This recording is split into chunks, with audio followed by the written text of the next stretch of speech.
तो इस वीडियो में आज हमें प्रूव करने वाले हैं कि रूट 5 एक इरेशनल नंबर है। तो देखिए सॉल्व करते हैं, बहुत ही मक्खन होने वाला है ये वीडियो, आप वीडियो को पूरी देखिए। तो देखिए सबसे पहले इरेशनल नंबर होते क्या हैं हमें पता है, ऐसे नंबर जिसे हम p अपॉन q की फॉर्म में नहीं लिख सकते, इट्स कॉल्ड इरेशनल नंबर। तो देखिए जितने भी आपके प्राइम नंबर होते हैं, प्राइम नंबर क्या क्या होते हैं आपके 2 3 5 7 11, जिनके ऊपर अगर इनके ऊपर रूट हो ऐसे, तो ये नंबर क्या है आपके इरेशनल नंबर है। Got it. तो आज हम रूट 5 को प्रूव करेंगे। तो ऐसे ही अगर आपके एग्जाम में कुछ भी पूछे तो सबकी लैंग्वेज सेम होने वाली है, बस आप रूट 5 की जगह जो आपको नंबर पूछे वो रख दीजिएगा। ओके, तो वीडियो को स्टार्ट करते हैं। सबसे पहले हमें ये प्रूव करना है कि रूट 5 एक इरेशनल नंबर है। तो इसमें हम कॉन्ट्रडिक्शन मेथड लगाएंगे, जिसमें पहले हम एज्यूम करेंगे कि स्टेप 1 हम एज्यूम करेंगे कि एक रेशनल नंबर है। तो देखिए स्टेप नंबर 1,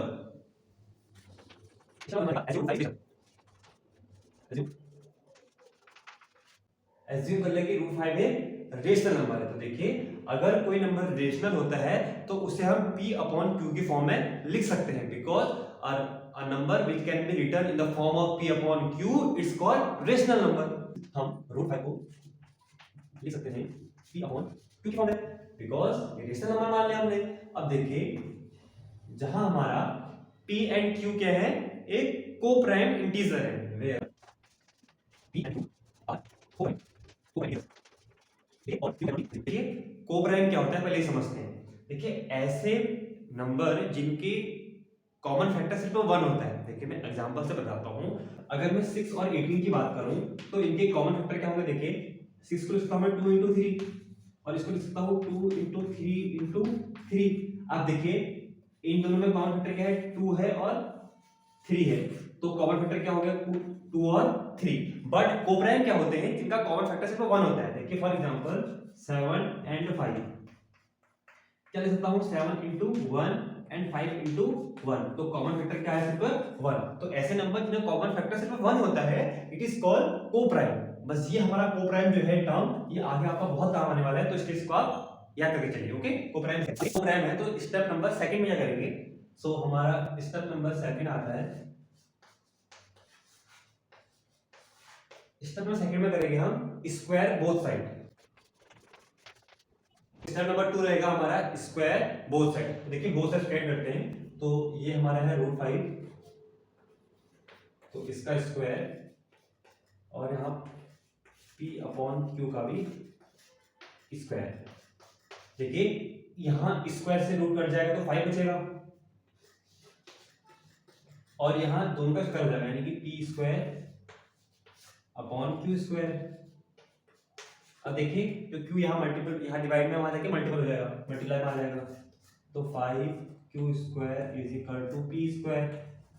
देखिए ये लाइन आपकी बहुत इंपॉर्टेंट है, यहाँ से देखिए क्या बहुत ही इंपॉर्टेंट है, ये आपने कर लिया तो उसके बाद ये समझ लीजिए आप। तो स्टेप नंबर 3 में आते हैं, पहले मैं लिख लेता हूँ देन आपको एक्सप्लेन करता हूँ। देखिए स्टेप नंबर मैंने 3 में लिखा क्या है कि p square is a multiple of 5। अगर p स्क्वायर 5 का मल्टीपल है सो p is also be a multiple of 5, तो p भी 5 का मल्टीपल होगा। देखिए फॉर एग्जांपल अगर कोई प्राइम नंबर किसी स्क्वायर को डिवाइड करता है तो वो उसके ओरिजिनल नंबर को भी डिवाइड करेगा। क्या कहा मैंने, फॉर एग्जांपल देखिए 5 के मल्टीपल क्या होते हैं जो 5 के टेबल में आते हैं, 5 पंजा 5, 5 टू 10, 15, 20, 25 ऐसे वो 5 के मल्टीपल होते हैं। तो एक मैंने 5 का मल्टीपल लिया 5, ठीक है, ये 5 का मल्टीपल है, इसका मैंने स्क्वायर किया तो ये हो जाएगा 25। अब बताइए कि 25 5 से मल्टीपल है या 5 से डिवाइड, 5 इसको डिवाइड करता है, यस 5 इसको डिवाइड करता है।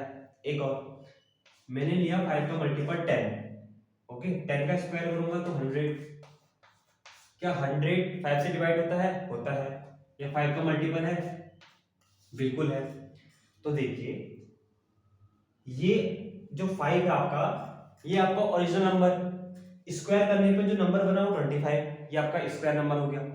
सो ये कह रहा है कि जब कोई नंबर किसी के स्क्वायर को, जैसे ये 5 25 जो 5 का स्क्वायर है ये 5 से डिवाइड हो रहा है, तो क्या ओरिजिनल नंबर 5 भी तो 5 से डिवाइड होगा ना।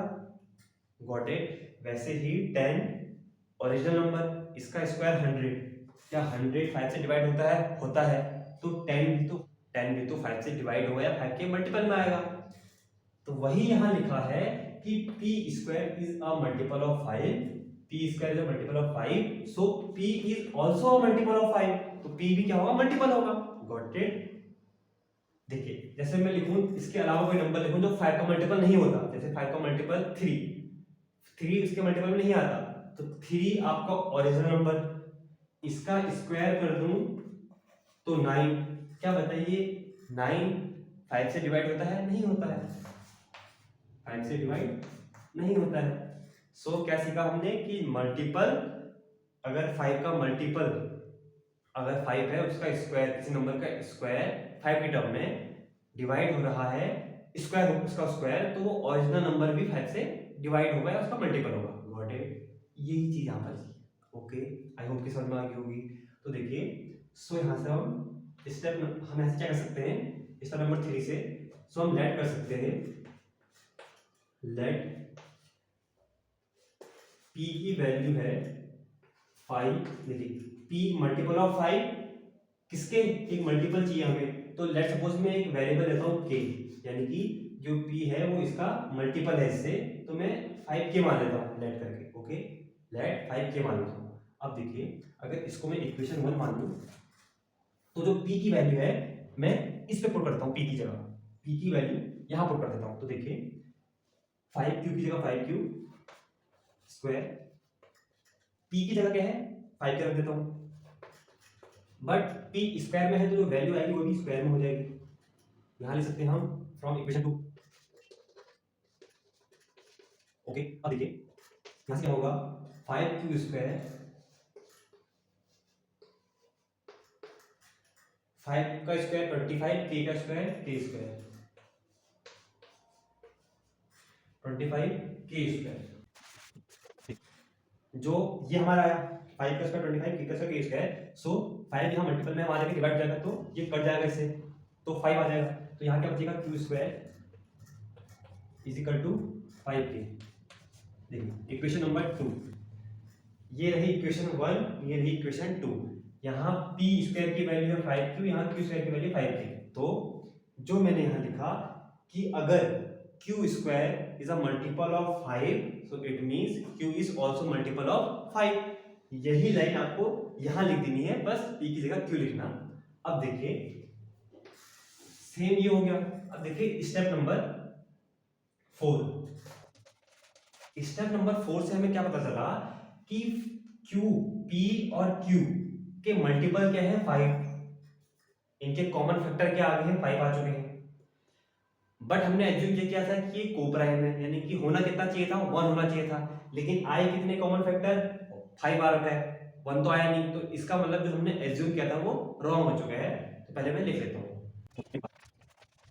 देखिए तो स्टेप मैंने 4 पे क्या लिखा, both p and q are multiple of 5, कि p और q किसके मल्टीपल है 5 के मल्टीपल है, and they have common factor 5, उन दोनों का कॉमन फैक्टर कितना है 5 है। होना कितना चाहिए था 1 होना चाहिए था, तो जो हमने एज्यूम किया था कि ये हमारे कोप्राइम है ये रॉन्ग हो चुका है, हम प्रूव नहीं कर पाए, तो इट मींस ये इरेशनल बन गया।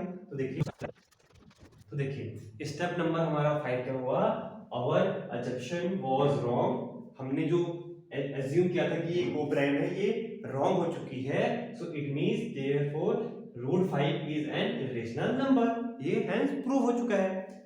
आई होप कि समझ में आ गया। बहुत ही मक्खन तरीके से समझाने की कोशिश की है, अगर समझ में ना आए तो एक बार वीडियो देख लीजिए, आई होप कि समझ में आ गया होगा, बस ये एक लाइक में लिख लीजिए।